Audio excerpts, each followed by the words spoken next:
बिस्मिल्लाहिर्रहमानिर्रहीम। अस्सलाम वालेकुम स्टूडेंट्स। आज हम लोग बात करते हैं अपने लेसन नंबर 43 की इको 401 का। आज का जो लेक्चर है ना आप लोगों को ये थोड़ा कॉम्प्लिकेटेड है, ठीक है। तो आप लोग अपनी आंखें, दिमाग, कान खोल के बैठें। अगर नहीं खोलेंगे ना तो आपकी फिर आंखें खुल जाएंगी ये वाला लेक्चर देख के। सीरियसली काफ़ी कॉम्प्लिकेटेड है और थोड़ा इम्पॉर्टेंट भी है, वरना मैं आपको छुड़वा देती।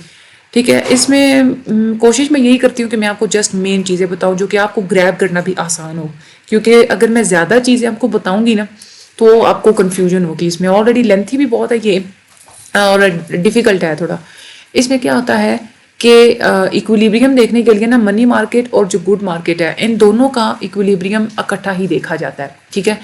इस चैप्टर में यही बताया गया। ISLM इस फ्रेमवर्क के तहत हम लोग एक जॉइंट इक्विलिब्रियम देखते हैं गुड्स मार्केट का और मनी मार्केट का। ISLM का क्या मतलब है? IS वो कर्व है कि अगर हम लोग इनकम और इंटरेस्ट रेट के दरमियान एक ग्राफ ड्रॉ करें ना और हम लोग ये देखें कि इसका असर मार्केट मतलब गुड मार्केट के ऊपर इसका क्या असर पड़ेगा, उसमें जो एक इक्विलिब्रियम हम लोग अटेन करते हैं उस कर्व को हम लोग IS कर्व बोलते हैं।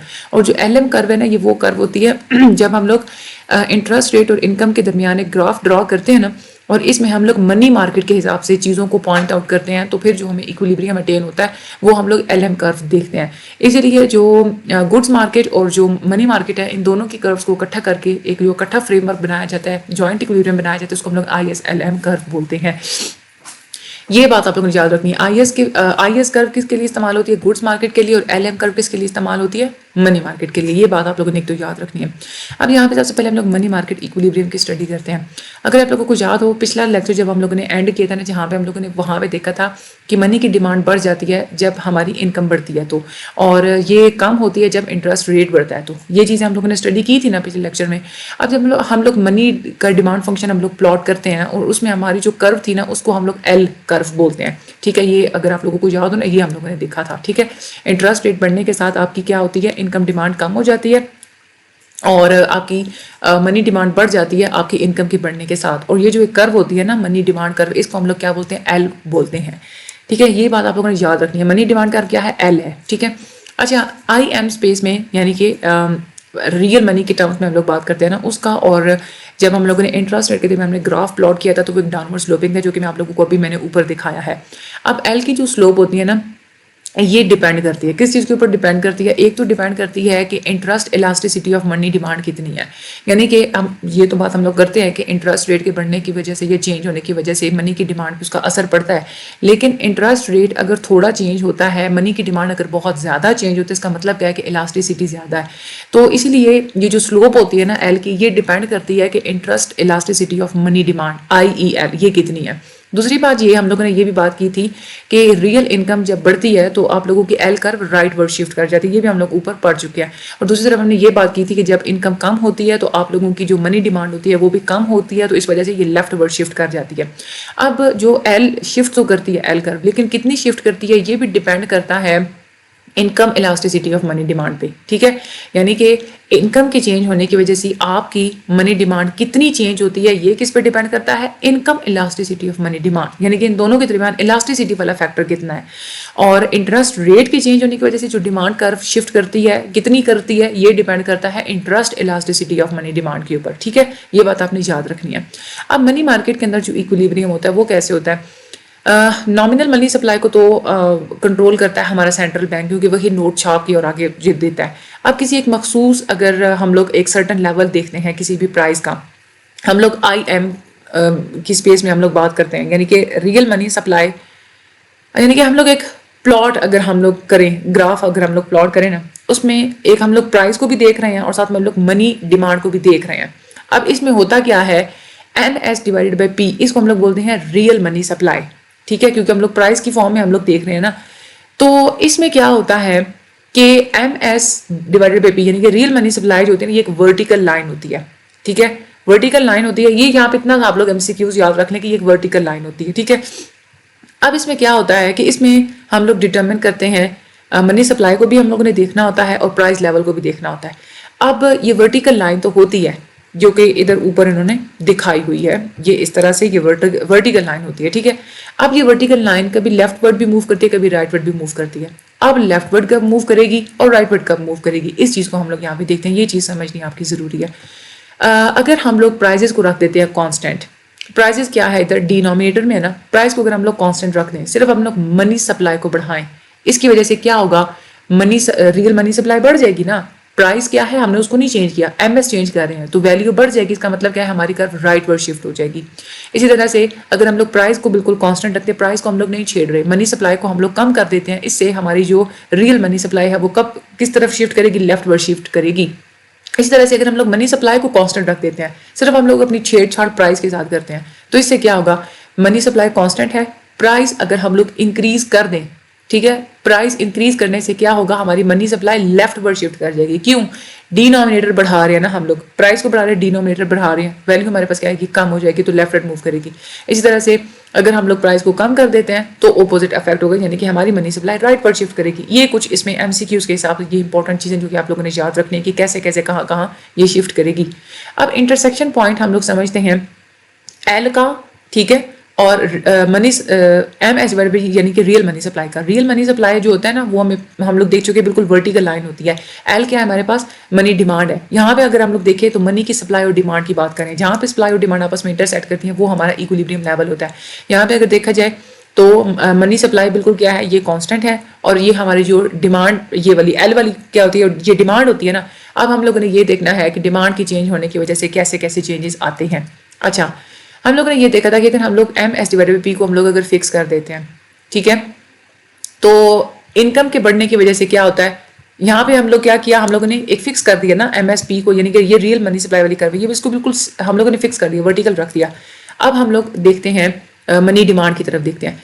अगर इनकम बढ़ जाती है, इनकम की वजह से क्या होता है, हमारी जो एल कर्व होती है ना वो राइट वर्ड शिफ्ट करती है, जो कि हम लोग पहले पढ़ चुके हैं, ठीक है, और इससे हमारा जो इक्विलिब्रियम इंटरेस्ट रेट होता है ये क्या हो जाता है, बढ़ जाता है। कैसे बढ़ जाता है, यहाँ पे हम लोग बात करते हैं। ये M S by P curve क्या है, ये बिल्कुल कॉन्स्टेंट है, ठीक है।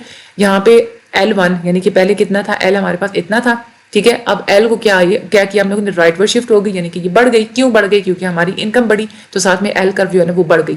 तो ये जब बढ़ी तो इंटरेस्ट लेवल पहले यहाँ पे था, अब कहाँ चला गया, ये ऊपर चला गया, ठीक है। अच्छा, आगे चलते हैं हम लोग। यहाँ से ये भी है कि अगर हम लोग इक्विलिब्रियम का एक रिलेशनशिप प्लॉट करते हैं मनी मार्केट के अंदर, ठीक है, यानी कि इंटरेस्ट रेट और इनकम के दरमियान, तो हमें एक अपवर्ड स्लोपिंग लाइन मिलती है। अपवर्ड स्लोपिंग लाइन क्यों मिलेगी, यहाँ पे अगर देखें ना, interest rate since a rise in income causes a rise in interest rate, क्योंकि यहाँ पे अगर देखें इनकम के बढ़ने की वजह से क्या हुआ, इंटरेस्ट रेट बढ़ गया ना, ये वाला जो हम लोगों ने पॉइंट देखा, तो इनकम के बढ़ने से इंटरेस्ट रेट बढ़ गया। इसका मतलब क्या है, इनकम का और इंटरेस्ट रेट का आपस में पॉजिटिव रिलेशनशिप है। अगर हम लोग इनकम और इंटरेस्ट रेट के दरमियान एक ग्राफ ड्रॉ करें तो हमें कौन सी हमें कर्व मिलेगी, अपवर्ड स्लोपिंग कर्व मिलेगी, ठीक है। ये चीज यहाँ से साबित हो गई, ठीक है। साबित कैसे हो गई, ये वही बात है कि कान खोल के बैठे, घूम तो नहीं गए। देखिए, हम लोगों ने ये बात की थी कि एमएसपी को हम लोगों ने रख दिया यहाँ पे फिक्स, हमने फिक्स रखा तो क्या हुआ, सिर्फ हम लोगों ने इनकम को बढ़ाया, इनकम को बढ़ने की वजह से एल कर्व हमारी शिफ्ट कर जाती है। एल कर्व जब शिफ्ट करती है तो साथ साथ क्या हो गया, इंटरेस्ट रेट भी शिफ्ट हो गया। इससे ये चीज प्रूव हो गई कि जब भी इनकम बढ़ेगी साथ में इंटरेस्ट रेट बढ़ेगा। अगर हम लोग सिर्फ इनकम और एल यानी कि इनकम का और उसके दरमियान, अगर हम लोग इंटरेस्ट रेट के दरमियान अगर हम लोग एक ग्राफ प्लॉट करें तो क्या होगा, वो अपवर्ड स्लोपिंग होगा कि इंटरेस्ट रेट की बढ़ने की, इनकम के बढ़ने की वजह से इंटरेस्ट रेट भी बढ़ता चला जाएगा। अच्छा, अगर तो YEL क्या है, income elasticity of money demand, यानी कि हम लोग ये कह रहे हैं ना कि इनकम के चेंज होने की वजह से जो हमारी मनी डिमांड चेंज हो जाती है, अगर तो इसकी इलास्टिसिटी स्मॉल है, ठीक है। स्मॉल होने का मतलब क्या है कि यहाँ पे थोड़ी इन इलास्टिक रिलेशनशिप है। इससे फिर क्या होगा कि इनकम के अंदर बहुत बड़ा भी अगर चेंज आएगा तो मनी डिमांड के अंदर बहुत छोटा सा चेंज आएगा। ये बात आप लोगों को समझ आ गई।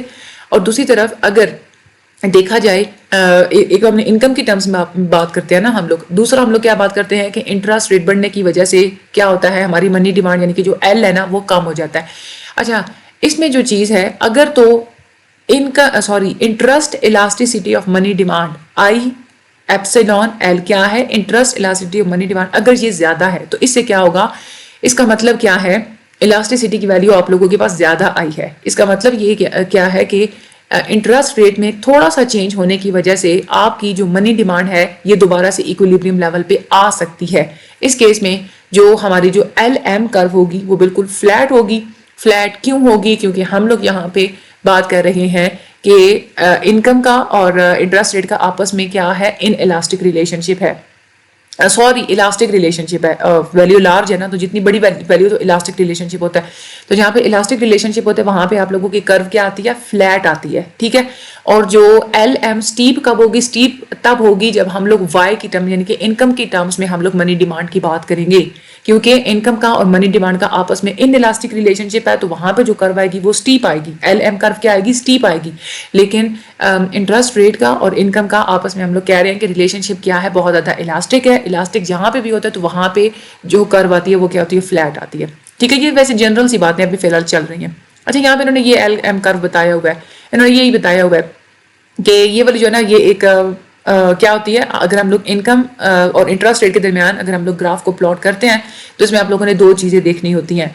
एक तो ये है, हम लोग यहाँ पे एल एम कर्व की बात कर रहे हैं ना, अगर तो आप लोग बात कर रहे हैं सिर्फ इंटरेस्ट रेट के हवाले से कि इंटरेस्ट रेट का क्या असर होता है, ठीक है, हमारी इसके एल एम कर्व के ऊपर, तो इंटरेस्ट रेट के हवाले से तो अगर देखा जाए तो हमारी जो कर्व होती है ना वो क्या होती है, फ्लैट होती है, इलास्टिसिटी ज्यादा होती है। अगर हम लोग इनकम के हवाले से देखते हैं तो हमारी जो कर्व है ना वो थोड़ी सी क्या होती है, वो स्टीप होती है, ठीक है। ये यहाँ पे इतनी सी बात सिर्फ आप लोगों ने याद रखनी है। अच्छा, आगे चलते हैं। एल एम कर्व तो जो हम लोग ने देखा ना, एल एम कर्व अब शिफ्ट कैसे करेगी, यहाँ पे अगर देखा जाए M S divided by P real money supply है तो एक फैक्टर होता है, ठीक है। अब हम लोग ने बाकी भी फैक्टर्स देखने जिससे हमारी एल एम कर्व शिफ्ट कर सकती है। एल एम कर्व क्या है, हमारी मनी डिमांड वाली जो कर्व है ना वो होती है। अच्छा, यहाँ पे अगर हम लोग इनकम और मनी डिमांड में अगर हम लोग ये देखते हैं कि M S divided by P का इफेक्ट इंक्रीज अगर हम लोग करें तो कैसे हो सकता है, यानी कि अगर हम लोग ये वाली जो कर्व है ना, ये वाली है ना M S by P curve, हम लोग इसको बोलते हैं। सबसे पहले हम लोग ये देखते हैं कि ये कैसे शिफ्ट हो सकती है। ये शिफ्ट हो सकती है, वर्टिकल है, राइटवर्ड ये जब शिफ्ट होगी तो इससे क्या होगा, हमारा इंटरेस्ट रेट फॉल कर जाएगा, ठीक है। क्योंकि अगर हम लोग यहाँ पे है ना पहले ये वाली कर्व, ठीक है, इसको हम लोग अगर इधर शिफ्ट कर देते हैं, मैं फॉर एग्जांपल इसी कर्व को इधर ड्रॉ कर देती हूँ, तो यहाँ पे अगर देखें पहले ये इस कर्व का इंटरेस्ट रेट इधर था, अब इंटरेस्ट रेट इधर होगा, ठीक है। तो M S divided by P इसको जब हम लोग शिफ्ट करेंगे तो इससे क्या होगा कि हमारा जो इंटरेस्ट रेट है ना वो कम हो जाएगा, ठीक है।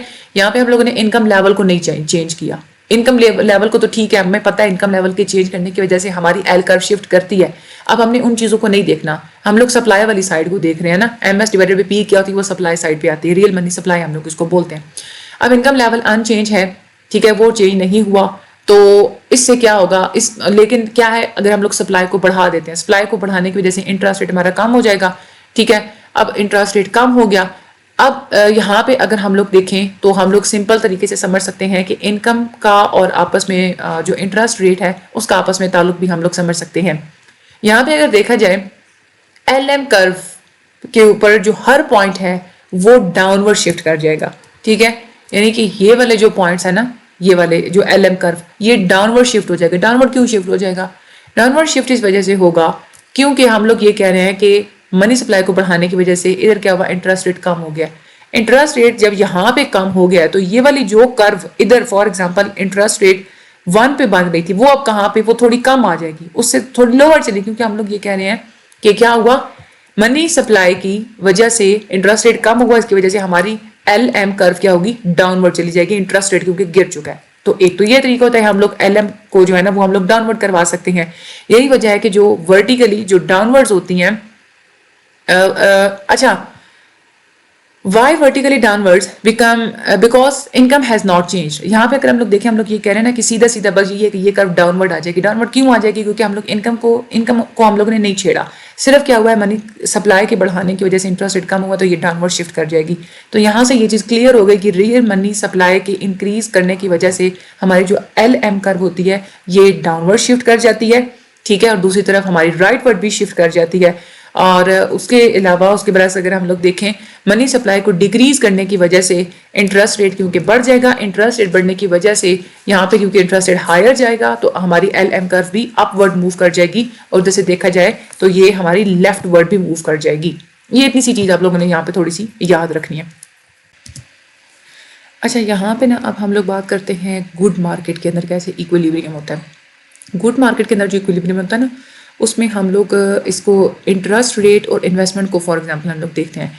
यहाँ पे गुड मार्केट इक्विलिब्रियम की जो कर्व होती है ना, वो होती है IS curve, investment saving curve, यूँ आप लोग समझ लें। लो लेवल फंड्स की अगर हम लोग बात करते हैं, जहाँ पे हम लोगों ने ये देखा था कि जो इन्वेस्टमेंट होती है ना, वो डाउनवर्ड स्लोपिंग होती है। जितना ज़्यादा इंटरेस्ट रेट होगा उतनी ही कम इन्वेस्टमेंट होती है।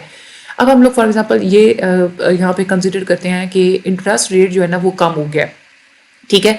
इंटरेस्ट रेट जब भी कम होगा तो क्या होगा, इन्वेस्टमेंट हमारी इंक्रीज हो जाएगी, क्योंकि अब फर्म्स के लिए आसान है पैसा बोरो करना, क्योंकि वो उनको सस्ता लग रहा होगा। इससे क्या होगा, जब वो इन्वेस्टमेंट बढ़ाएंगे तो हमारा एग्रीगेट डिमांड बढ़ जाएगा। अब एग्रीगेट डिमांड कितना बढ़ेगा, एग्रीगेट डिमांड अपवर्ड मूव करेगा, यानी कि बढ़ जाएगा। कितना बढ़ेगा, जितनी हम लोग इन्वेस्टमेंट चेंज करेंगे, जितनी हम लोग इन्वेस्टमेंट में इंक्रीज करेंगे। ये प्लस डेल्टा आई का मतलब है कि हमने इन्वेस्टमेंट को इंक्रीज किया है। अब इसमें क्या होता है कि इन्वेस्टमेंट को इंक्रीज करने की वजह से मल्टीप्लायर अफेक्ट होता है और हमारी इनकम मल्टीप्लाई होते होते बहुत ज़्यादा दफ़ा बढ़ती रहती है। इस चीज़ को फाइंड आउट करने के लिए हम लोग किन्जियन मल्टीप्लायर को चेंज जो है ना वो मल्टीप्लाई करते हैं चेंज इन इन्वेस्टमेंट के साथ। हम लोग ये चीज़ पिछले लेक्चर में पढ़ चुके हैं। अच्छा, क्लियरली यहाँ से ये चीज़ सामने आती है कि इंटरेस्ट रेट कम होने की वजह से पूरी की पूरी जो नेशनल इनकम है उसमें इजाफा हो जाएगा, ठीक है। इसी तरह से जो IS कर्व है, इसके बारे में हम लोग कह सकते हैं कि एक तो ये इनकम और इंटरेस्ट रेट और इनकम में डाउनवर्ड स्लोपिंग होती है। क्यों डाउनवर्ड स्लोपिंग होती है, क्योंकि हम लोग पूरा चक्कर इसके अंदर हम लोग पढ़ चुके हैं। इंटरेस्ट रेट के कम होने की वजह, मतलब इनवर्स रिलेशनशिप होता है ना इंटरेस्ट रेट का और आउटपुट का। इंटरेस्ट रेट ज़्यादा होगा तो इन्वेस्टमेंट कम होगी, इंटरेस्ट रेट कम होगा तो इन्वेस्टमेंट ज़्यादा होगी। तो जितनी ज़्यादा इन्वेस्टमेंट वगैरह होगी उतनी ज़्यादा ही आउटपुट होगा, उतनी ज़्यादा इनकम होगी। तो यहाँ पे अगर हम लोग देखा जाए तो इंटरेस्ट रेट में और इनकम में अगर हम लोग ग्राफ को प्लॉट करें तो वो डाउनवर्ड स्लोपिंग हमें मिलेगी। जितना ज़्यादा कम इंटरेस्ट रेट होगा उतनी ही ज़्यादा हायर इनकम होगी, जितना ज़्यादा हाई इंटरेस्ट रेट होगा उतनी ही कम इनकम होगी। अच्छा, गुड मार्केट कब इक्विलिब्रियम में होती है, जब हमारी एग्रीगेट डिमांड और एग्रीगेट सप्लाई इक्वल होते हैं, यानी कि हमारे इनकम, एग्रीगेट डिमांड, सप्लाई, ये तीनों चीज़ें इक्वल होती है ना। हम लोग पिछले लेक्चर्स में पढ़ चुके हैं। एग्रीगेट डिमांड के अंदर आप लोगों को मैंने याद करवाया था कि 4 चीज़ें होती हैं, कंजम्पशन, इन्वेस्टमेंट, गवर्नमेंट स्पेंडिंग और नेट एक्सपोर्ट्स वगैरह। इनकम के अंदर 3 चीज़ें होती हैं, CS और T, यानी कि आप लोगों के पास जितनी भी इनकम होती है आप वो कहाँ कहाँ खर्च करते हैं। या तो आप लोग उसको कंज्यूम करते हैं, उसके बाद कुछ हिस्सा आप लोग उसका सेव करते हैं और कुछ आप लोग टैक्सेस पे करने में लगा देते हैं। तो C + S + T, ये 3 चीज़ें जो है ना वो इनकम के अंदर आती हैं। इन दोनों साइड को हम लोग इक्वल रखते हैं, यानी कि एग्रीगेट डिमांड और इनकम को, क्योंकि हम लोग इक्विलिब्रियम की बात कर रहे हैं। हमारे पास कुछ इस तरह से इक्वेशन आएगी। इसको हम लोग दोबारा से रीअरेंज करते हैं। गवर्नमेंट स्पेंडिंग में से हम लोग टैक्सेस को माइनस करें, प्लस एक्सपोर्ट्स में से हम लोग इंपोर्ट्स को माइनस करें, ठीक है, और प्लस हम लोग इसके साथ कर दें इन्वेस्टमेंट और इक्वल टू सेविंग्स, क्योंकि हम लोग ये सेविंग्स की थोड़ा हम लोग बात कर रहे हैं कि इन्वेस्टमेंट और सेविंग आपस में इनका कैसे रिलेशनशिप होता है। यहाँ पे फॉर एग्जाम्पल हम लोग अज्यूम कर लेते हैं कि G और T आपस में इक्वल हैं और X और M भी इक्वल हैं। पीछे क्या बचेगा, इन्वेस्टमेंट और सेविंग, यानी कि इन्वेस्टमेंट और सेविंग हमारे आपस में इक्वल हो जाएंगे। इसका मतलब क्या है, जब नेट एक्सपोर्ट यानी कि एक्सपोर्ट्स इंपोर्ट्स भी आपस में इक्वल हों, उधर से गवर्नमेंट स्पेंडिंग और टैक्सेस भी इक्वल हों, तो खुद ब खुद हमारी सेविंग और इन्वेस्टमेंट आपस में इक्वल हो जाएंगी। यहाँ पे IS कर्व कुछ इस तरह से आती है जो कि डाउनवर्ड स्लोपिंग होती है। LM कर्व क्या आती है, हमारी अपवर्ड स्लोपिंग थी, ठीक है। IS कर्व जो होता है ना ये डाउनवर्ड स्लोपिंग होती है, यानी कि इंटरेस्ट रेट और इसकी इनकम के दरमियान एक इनवर्स रिलेशनशिप पाया जाता है, जो कि हम लोग ऊपर पढ़ चुके हैं। अच्छा, ये जो IS कर्व की हम लोग ना स्लोप की बात करते हैं। IS कर्व की जो स्लोप होती है ये डिपेंड करती है 2 फैक्टर्स के ऊपर। एक तो ये है कि सेंसिटिविटी कितनी है इन्वेस्टमेंट की डिमांड की इंटरेस्ट रेट के साथ, यानी कि हमने ये बात तो की कि इंटरेस्ट रेट के चेंज होने की वजह से इन्वेस्टमेंट चेंज होती है, लेकिन इसके साथ इसकी सेंसिटिविटी कितनी है, इलास्टिसिटी कितनी है, यानी कि इंटरेस्ट इलास्टिसिटी ऑफ इन्वेस्टमेंट ये कितना है। जितना ज़्यादा आएगा ना यहाँ पे इलास्टिसिटी की वैल्यू, यानी कि इंटरेस्ट इलास्टिसिटी ऑफ इन्वेस्टमेंट, इसकी वैल्यू जितनी ज़्यादा है इसका मतलब है इलास्टिक उतनी ही ज़्यादा है। इलास्टिसिटी ज़्यादा होने का मतलब ये होगा कि अगर थोड़ी सी भी इंटरेस्ट रेट गिरेगी ना तो इसका बहुत ज़्यादा इफेक्ट पड़ेगा, इसकी वजह से जो इन्वेस्टमेंट है बहुत ज़्यादा बढ़ जाएगी, ठीक है। और दूसरी चीज़ ये जो कर्व होती है, दूसरी चीज़ ये डिपेंड करती है किन्जियन मल्टीप्लायर के ऊपर। जितना ज़्यादा मल्टीप्लायर की वैल्यू होगी उतनी ही ज़्यादा इंक्रीज होगा Y में, और उतना ही ज़्यादा जो है ना वो इन्वेस्टमेंट में भी इंक्रीज, यानी कि इन्वेस्टमेंट की इंक्रीज होने की वजह से इनकम में जो इंक्रीज है ना उतना ही ज़्यादा होगा जितना ज़्यादा K की वैल्यू होगी। अच्छा, यहाँ पे अगर हम लोग देखें जितनी ज़्यादा K की वैल्यू हाई होगी, और उधर से हम लोग बात कर रहे हैं कि इनकम इलास्टिसिटी ऑफ इन्वेस्टमेंट ये भी हाई होगी, तो IS कर्व क्या आएगी हमारे पास, फ्लैट आएगी। जितनी ज़्यादा, क्योंकि इलास्टिसिटी ज़्यादा होगी ना, इलास्टिसिटी जितनी ज़्यादा हो तो वहाँ पे हमारी कर्व क्या आती है, फ्लैट आती है। अच्छा, अब IS कर्व जब फ्लैट होती है इसका मतलब क्या होता है कि इंटरेस्ट रेट में थोड़ा सा डिक्रीज करने की वजह से इनकम में बहुत बड़ा इंक्रीज आएगा, ठीक है।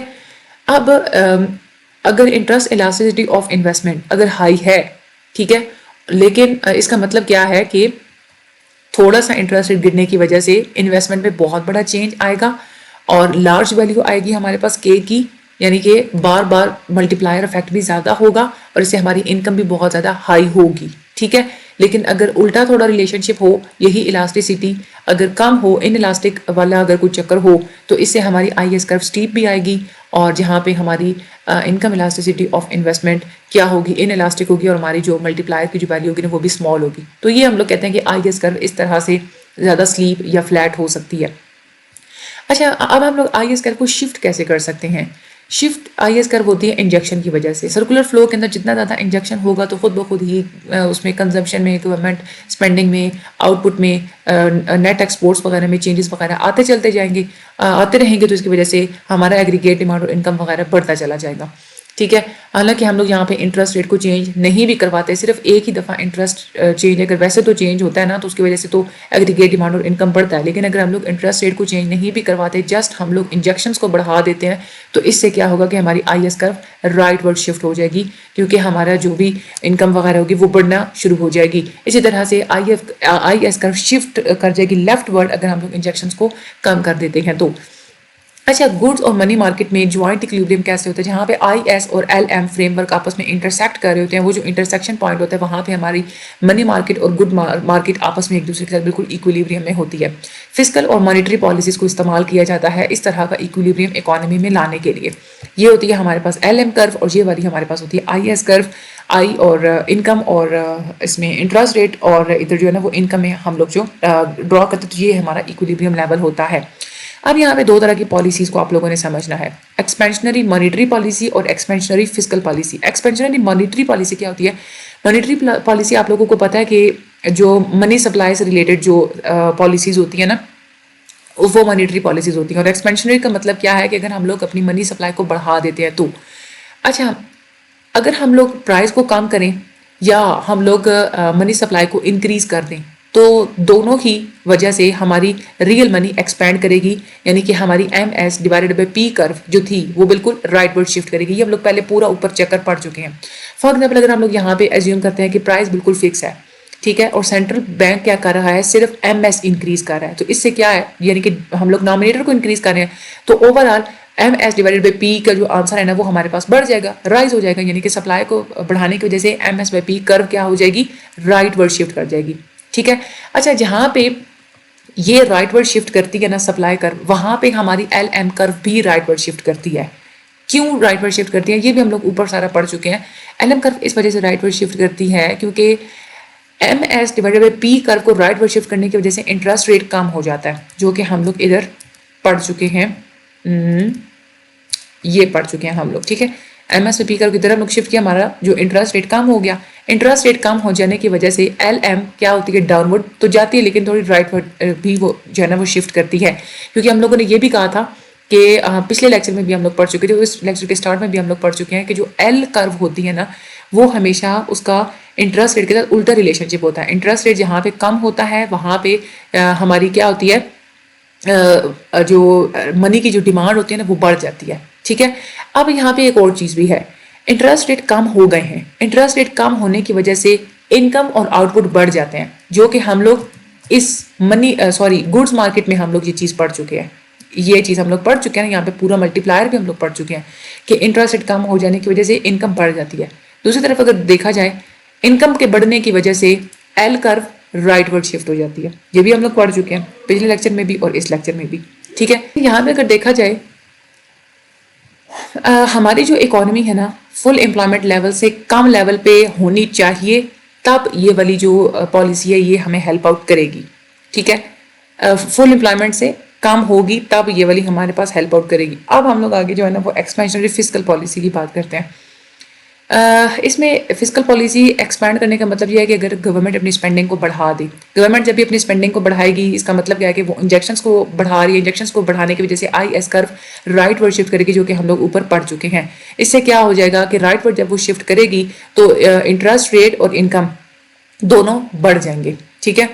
अच्छा, यहाँ पे कुछ अफेक्ट्स होते हैं जब भी हमारी जो गवर्नमेंट स्पेंड करती है ना, तो उसके कुछ इफेक्ट्स होती हैं। कौन कौन से इफेक्ट्स होते हैं? एक तो crowding out of investment demand.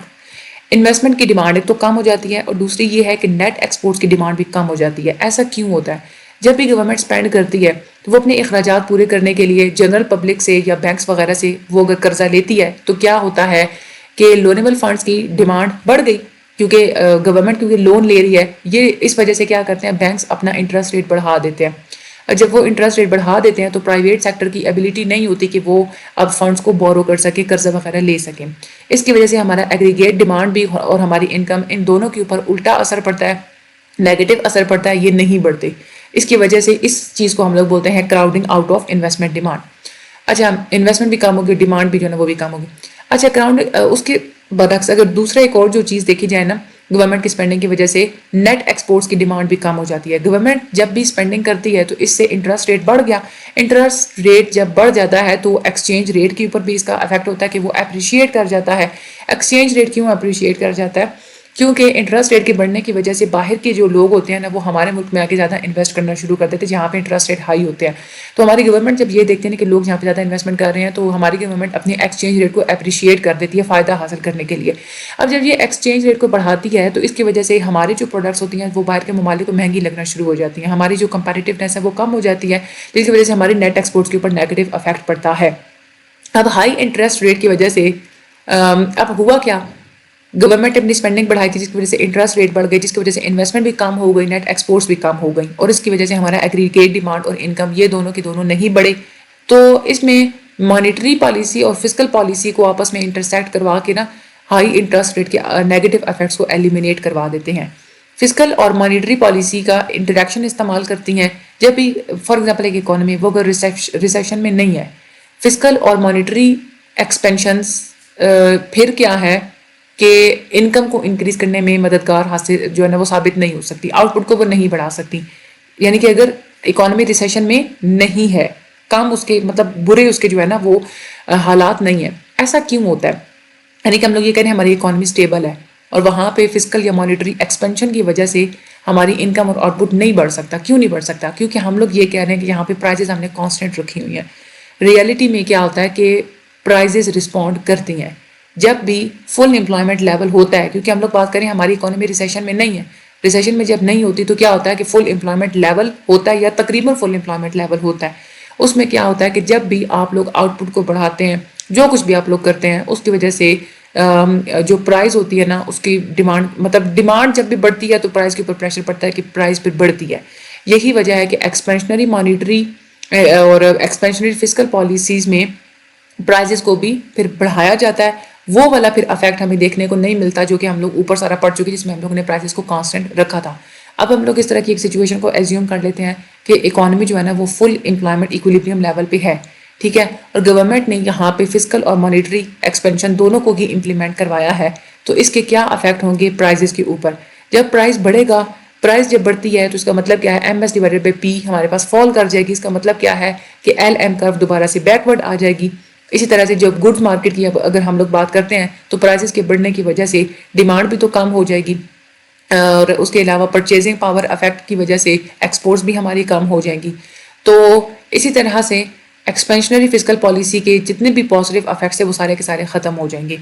Result क्या होता है कि हमारे इक्विलिब्रियम इनकम के ऊपर कोई पॉजिटिव अफेक्ट नहीं पड़ेगा, नेगेटिव अफेक्ट होगा इन्फ्लेशन का भी, क्योंकि महंगाई तो बहुत ज़्यादा होगी और हो सकता है कि उधर से हमारे जितने भी बिजनेसेस वगैरह हैं वो इन्वेस्टमेंट को भी कम कर दें, क्योंकि वो ये देखेंगे कि महंगाई क्योंकि बहुत ज़्यादा बढ़ चुकी है तो कभी भी महंगाई नीचे आ सकती है, तो वो इन्वेस्टमेंट भी फिर नहीं करते। ये इसी वजह से हम लोग क्या कहते हैं कि इकॉनमी जो है अगर तो बहुत ज़्यादा अगर वो रिसेशन में नहीं है तो वहाँ पे मॉनिटरी और फिजिकल पॉलिसी को सिर्फ एक्सपेंड करने की वजह से कोई फ़ायदा हासिल नहीं हो सकता। अच्छा, यहाँ पे अगर हम लोग बात करते हैं कि फिजिकल पॉलिसी बेटर है या मॉनिटरी पॉलिसी बेटर है, हम लोगों ने दो चीज़ों की हम लोगों ने बात की थी, IS और LM कर्व। LM कर्व जो होती है ना इसको हम लोग देखते हैं मॉनिटरी पॉलिसी की टर्म्स में, ठीक है। अगर LM कर्व फ्लैट है, अगर LM कर्व फ्लैट इसका मतलब है LM कर्व में इलास्टिसिटी मौजूद है, तो उस वक्त आपने क्या करना है कि फिजिकल पॉलिसी को फिर यूज़ करना चाहिए, फिजिकल पॉलिसी को एक्सपेंड करना चाहिए। IS LM कर्व को हम लोगों ने ड्रॉ किया था तो इसमें हम लोगों ने ये देखा था कि LM कर्व ज़्यादा थोड़ी फ्लैट होती है, ठीक है। तो इस वजह से फिजिकल पॉलिसी वहाँ पे इफेक्टिव है जहाँ पे LM कर्व फ्लैट है, और जहाँ पे IS कर्व फ्लैट है वहाँ पे अगर आप लोग, क्योंकि IS कर्व का जो है ना उसके साथ रिलेशनशिप वैसे तो होता है, ये क्योंकि होती है ना हमारी मनी मार्केट होती है ना, सॉरी गुड्स मार्केट होती है ना, और इसमें इन्वेस्टमेंट डिमांड और इंजेक्शंस वगैरह ये सब कुछ, ये वाला सारा चक्कर इसमें होता है। तो IS कर्व अगर फ्लैट है मतलब क्या है कि इधर इलास्टिसिटी मौजूद है, अगर इधर गवर्नमेंट स्पेंड करेगी तो उसकी वजह से हालात ख़राब हो सकते हैं, तो इस वजह से यहाँ पे मॉनिटरी पॉलिसी ज़्यादा अच्छी है। ठीक है, LM कर्व अगर फ्लैट है तो कौन सी अच्छी है, फिजिकल पॉलिसी को एक्सपेंड करने का फैसला अच्छा है, और इस तरह से अगर IS कर्व फ्लैट है तो हमारी मॉनिटरी पॉलिसी, मॉनिटरी एक्सपेंशन जो है ना वो वाली अच्छी है। ये MCQs के हिसाब से ये जस्ट इंपॉर्टेंट है।